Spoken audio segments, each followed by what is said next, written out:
Den, sampean niku ampun ninggal mawon. Sampean niku dadi tanggung jawab kula. Senengane kok mlayu-mlayu dhewe. Nggih, Den, ampun ngoten niku wong tuwa jak pelayon. Wah, nggih sampean sik bocah kula niki pun nggih-menggih kula. Nggih-menggih ku apa ta, Jero? Menggah-menggah lho. Halah, mboten napa-napa Dik Den. Wong tuwa-tuwa niku mang jak pelayon ngene suwe nek jantunge pedhot mirak mudyar. Gus. Bocah iki aja marahi bocah sing ora becik, ya. Iki momong putra pendhita, ya. Kowe dadi pamong, disebut pono kawan.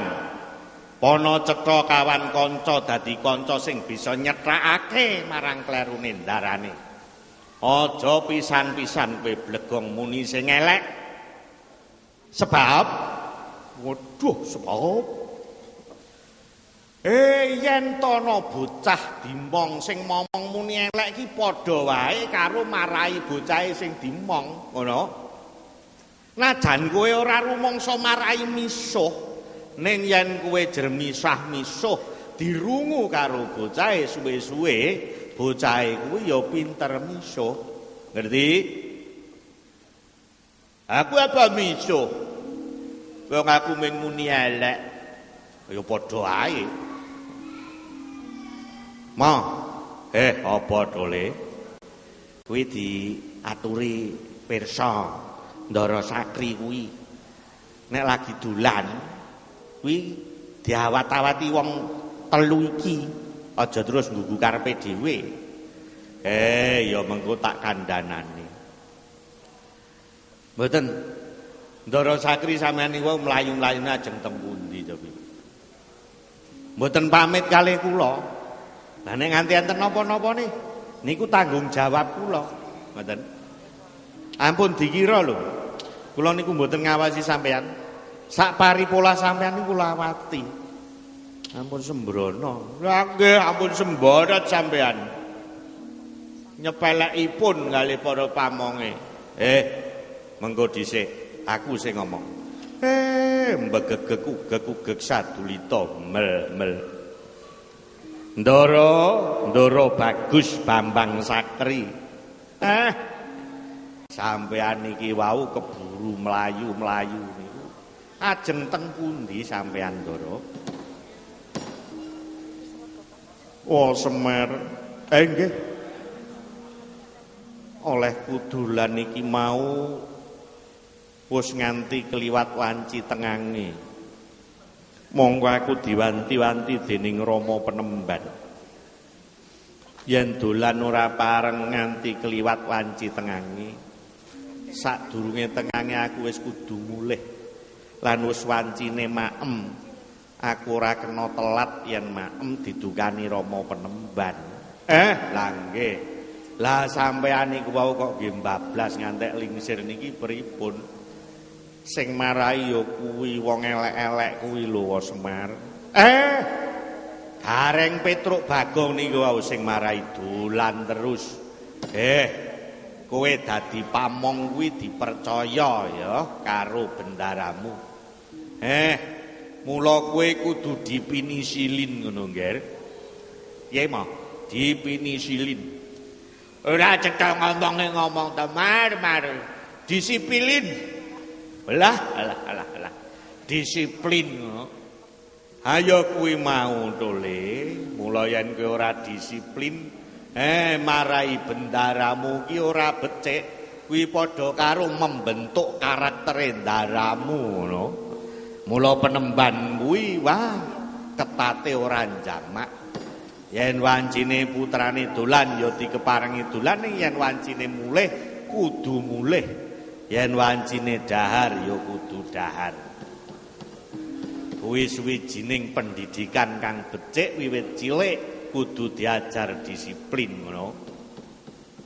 Wah Semar, napa? Iki pertapan kok sepi Rama Penemban nyang endi wa Semar? Mengke kula kandhani. Ingkang Rama niku nembe enten prelune. Perlune apa nika wau enten dewa mandhap ngriki. Enten Jawata saking suduk ngudal-udal. Jawata iku apa Semar? Nggih kula ngantek kesupen ngomong karo bocah kok aku ki ya. Jawata niku bangsane dewa. Dewa niku titah sing mapane tenduran ngriko. Dadi bangsane sing dhuwur-dhuwur niku dewa. Niku Dewa Narada utusaning Bathara Guru. Niki wau nimbali ingkang Rama dipun kanthi minggah dhateng Kahyangan Surabaya. Suralaya ngono lho mah, Surabaya. Lah iya tunggale kuwi mau.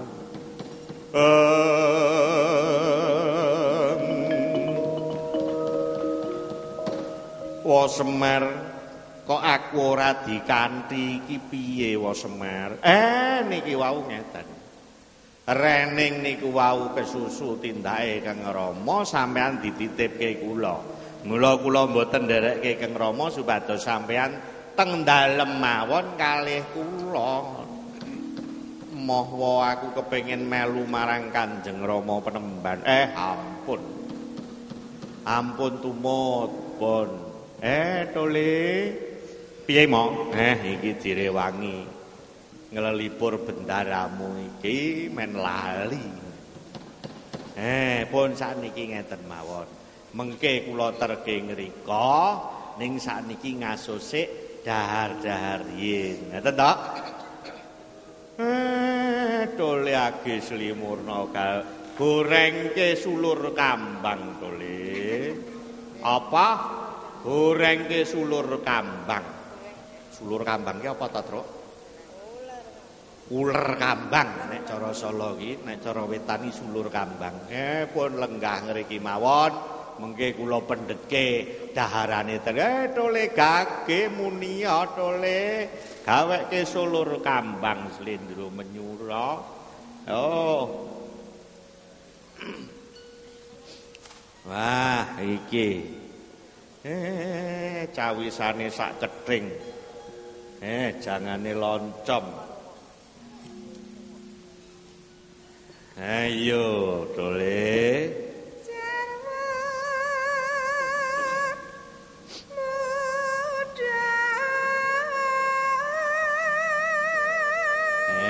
Iki kaya suarane Betari Rini Rahayu iki.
ya pancene nek biasane iki mau nyala iki najan sulur kambang kendangane ya cara wetan. Ya kudu rada waspada. Ayo diteruske Dimen Lestari Widodo mengkono.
Luhuring budaya iki kaya ngene ya, Truk. Uler kambang ning Solo dikendangi cara Solo apik. Ning Brangwetan dikendangi cara wetanan, diokehi tonge ya apik. Ayo kabeh mau gumantung penggarape. Lah iya. Budaya Jawa iki ngendi wae jan iki padha wae, mung kabeh iki mau duwe ciri khas dhewe-dhewe. Ning aja kesusu dipaidu, apik nggon aku, apik kae, apik iki. Sing jenenge seni ngono hubungane iki karo pakulinan, karo kepekaan. Witing tresna jalaran saka raijo, anu saka kulina. Apa ngono? Aku ki mbiyen ngrungokke gedhe-gedheng Malangan ki yo gak seneng. Merga urung kulina. Bareng suwe-suwe kulina tur payu. Lah kuwi njut penak. Oh lah iya. Kae Pak Kajur barang kae ya wong Malang kok. Asli kae. Kae asli wong Malang ora ming wong yange wae ya wong Malang kok kae. Kok tekan jange barang ya biyen. Kae biyen penari topeng lho, Truk. Walah dalah. Saiki sik iso joget ya, Gong. Iso no. Wah, iso kae ngelono isih. Gunung Sari ya isih. Wah. Aku iki pengen weruh ndek mbeni nari kok ngelono pas aku ora ning omah iki kok. Mbok sekali-sekali dicoba. Ya sok bae. Sune wis hari wayang tanggal 7 November arep tak tampilke iki. Oh. Dole. Iki ki aja doting clemong. Bengi iki kowe dirungokke wong sak indenging Nuswantara ngono. Apa ya ta mo? Kandhani. Ngene Gong, bengi iki miturut berita sing tak tampa sore mau iki rak dirile dening program 1 RRI Surakarta sing kerjasama karo Pepadi lan pemerintah Kota Surakarta. Hari ketiga peringatan hari lahirnya Pancasila, iki tiba giliranku lan kowe kabeh melu ngregengake adicara iki. Ngono ta, Truk. Ya, mula ya mbok ora ketang klungsu-klungsu melu du. Ora ketang sethithik, ora ketang sapala, kudu ana manfaate. Wah, iya kuwi. Ayan ngono aku arep ngaturake kanggo para pendengar, Truk. Sapa? Lha sedulur-sedulurku akeh banget. Ya mligine sing kawogan iki penyanyi Bapak Sukasno iki nek syukur sik lenggah memura ya midhangetake radio. Ae para panitia Pak Hargono, Pak Bambang mesti sik nunggoni. Iya no wong sing duwe gawe kok. Lah ya para dalang-dalang barang ketok ya dalange Solo ki tumplak blak nang kene iki truk. Heeh.